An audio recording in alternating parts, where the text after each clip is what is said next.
The Federal Communications Commission says it wants the Walt Disney Company to file for early license renewal for its TV stations. An FCC official says a DEI-related investigation has been ongoing since last March.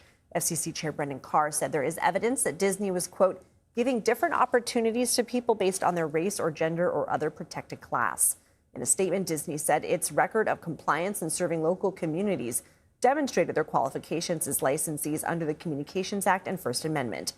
It all, of course, comes as President Trump and the First Lady have called for ABC to fire late-night host Jimmy Kimmel for a joke he made days before the shooting at the White House Correspondents' Dinner, attended by both Trumps.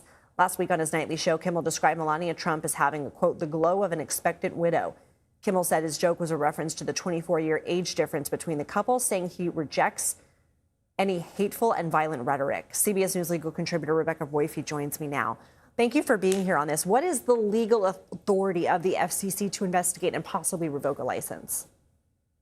So the FCC under a statute can review a license, but generally renewals are given unless the broadcast is not serving the public interest or is otherwise violating the FCC rules or the Communications Act. So here, essentially, what the administration is claiming is that that ABC affiliates have violated the DEI rules or the rules against discrimination that are part of those regulations, and so that's their claim for reviewing these licenses. What case will Disney make?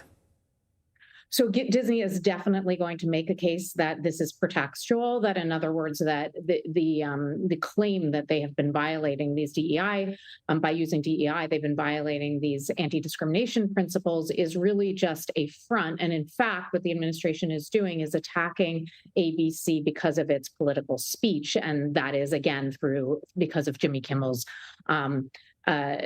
comedy routine that was aimed at the president and Melania Trump. And so they will claim First Amendment protection under the law. If they aren't successful, do you see this as being a slippery slope?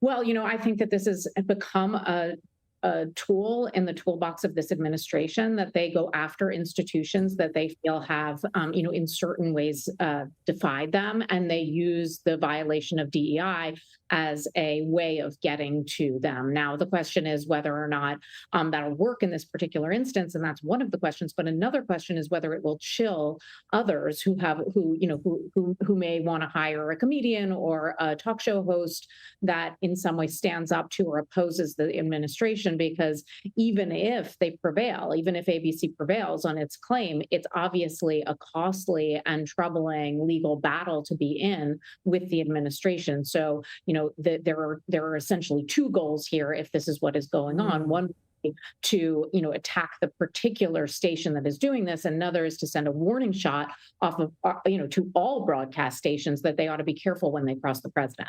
Rebecca Boyfie, thank you. Thank you.